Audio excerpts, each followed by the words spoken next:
lagi sama Tina di channel Cabai Rawit. Hari ini kita mau bahas episode 6 tentang kelas bisnis tanaman hias. Dan kita akan sharing tentang bagaimana caranya menyiapkan media tanam bagi tanaman hias kita.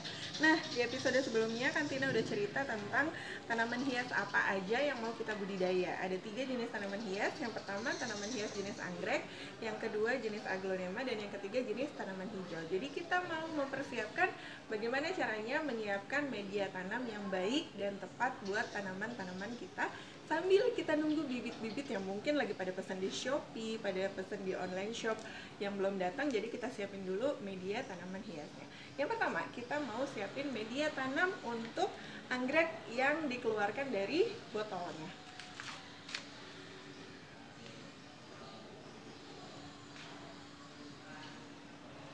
Nah, untuk anggrek yang baru aklimatisasi atau mau dikeluarkan dari botol, kita bisa pakai 2 pilihan media.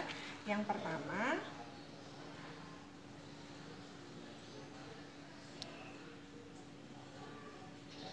kita bisa pakai sphagnum moss atau lumut kering yang teman-teman bisa dapetin online banyak banget. Walaupun harganya sekarang lagi mahal, tapi it's okay. Atau yang kedua, kita bisa pakai kadaka. Oke. Kalau Tina dari sekian ratus percobaan bikin komunitas pot anggrek, Tina pakai kadaka cuma sekali. Karena apa ya? Kadaka itu sifatnya dia lebih kering, jadi kita harus sering-sering siram. Kalau sphagnum moss itu dia sifatnya lebih mengikat cairan atau lebih lembab, jadi nggak mesti tiap hari kita siram gitu. Jadi lebih memudahkan kalau sphagnum moss itu. Apalagi kalau teman-teman misalnya langsung nih, misalnya punya modal berapa belas juta atau berapa puluh juta, langsung beli 100 bibit botol misalnya. Nah, itu kalau kita pakai sphagnum moss itu sangat memudahkan banget. Kenapa? Karena kita nggak mesti tiap hari semprot pupuk gitu ya. Oke, ini untuk media anggrek. Jadi ada 2 pilihan ini, tapi Tina rekomendasi yang sphagnum moss. Nah, simple ya, gampang banget. Kalau untuk anggrek, emang anggrek tuh easy banget. Makanya Tina suka pusing kalau ada orang yang bilang ngerawat anggrek susah Mbak Tina gitu. Padahal it's so simple. Nah, cuma 2 jenis media ini yang teman-teman harus siapkan. Walaupun Tina sangat merekomendasikan yang sphagnum moss. Kalau kadaka terlalu kering ya, kalau menurut Tina terlalu kering, jadi repot banget, kita harus siram setiap hari gitu. Nah, untuk yang kedua, jenis tanaman hijau dan aglonema.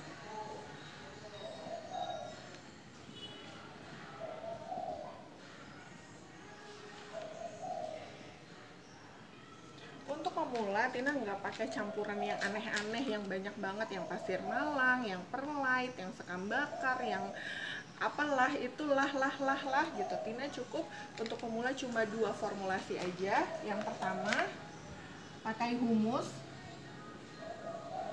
yang teman-teman bisa dapatkan di banyak toko pertanian. Yang kedua, pakai sekam mentah. Oke. Kita harus mencampur 2 media ini supaya jadi yang namanya poros. Nah, apa itu poros? Poros itu adalah media tanam yang dia gampang banget dialirin cairan. Jadi kalau teman-teman siram, dia tuh ngalirnya banyak gitu. Jadi airnya tuh nggak kekunci di dalam pot tanamannya gitu. Karena kalau airnya kekunci di dalam pot, itu dia akan menyebabkan busuk akar gitu. Nah, gimana caranya supaya media tanamnya itu jadi media tanam yang poros? Campurannya, perbandingannya, perhatikan perbandingannya. Sekam mentah berbanding humus itu 3:1. Makanya kalau teman-teman lihat di tukang tanaman itu sekamnya banyak banget. Kenapa? Supaya poros gitu. Jadi sekamnya 3, humusnya 1. Karena apa? Karena humus itu fungsinya hanya untuk mengikat air dan mengikat nutrisi untuk diserap akar. Makanya nggak boleh banyak-banyak. Kalau banyak-banyak nanti dia bisa busuk akar kebanyakan. Jadi air terlalu lama di dalam potnya dan itu bahaya buat tanaman kita. Itu yang pertama. Yang kedua, dia bisa keras banget. Kalau udah keras, akarnya susah berkembang gitu. Makanya campurannya 3:1. Oke, ini yang simple. Kalau teman-teman mau cara yang lebih rada jelimet tapi katanya lebih subur, sekamnya bisa difermentasi terlebih dahulu.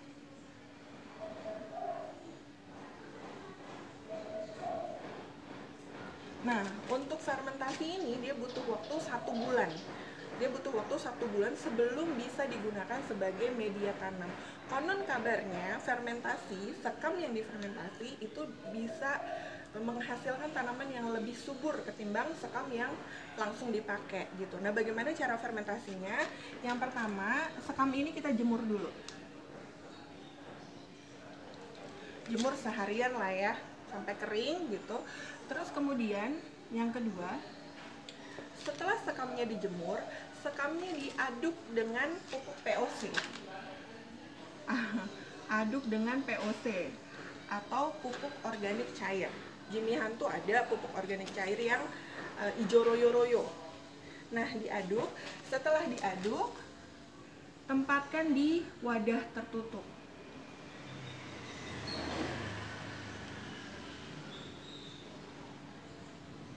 Di wadah tertutup selama 1 bulan. Nah, jadi setelah dijemur seharian, besoknya teman-teman aduk dengan pupuk organik cair atau ijo royo-royo kalau dari Jimmy Hantu. Terus kemudian ditempatkan di wadah tertutup selama 1 bulan. Nah, dalam 1 bulan itu setiap seminggu sekali harus diaduk ya. Jadi diaduk tiap seminggu sekali. Aduk 1 pekan sekali.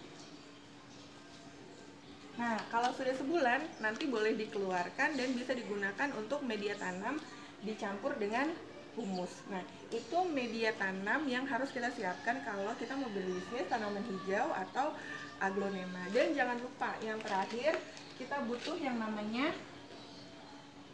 pupuk atau nutrisi. Kalau teman-teman tanam tanaman di pot, itu kan medianya terbatas. Lama-lama zat haranya akan habis. Beda kalau ditanam di tanah. Kalau ditanam di tanah langsung gitu, itu dia tidak akan kehabisan zat hara atau vitamin dari dalam tanah. Tapi kalau teman-teman taruh di pot gitu, suatu hari dia akan kehabisan vitamin-vitamin yang ada di dalam media yang ada di potnya yang kecil itu. Maka kita butuh pupuk atau nutrisi untuk menjaga agar zat hara yang ada di dalam pot itu tetap ada atau tetap terpenuhi untuk asupan si tanaman ini. Nah, jadi itu ya teman-teman yang harus disiapkan untuk media dan pupuk tanaman kita. Kalau misalnya ada yang mau bertanya atau ada yang mau sharing pengalaman, boleh list komen aja. Kalau suka sama video ini, boleh klik tombol like dan jangan lupa share ke teman-teman yang membutuhkan. Terima kasih sudah nonton channel Cabai Rawit. Assalamualaikum.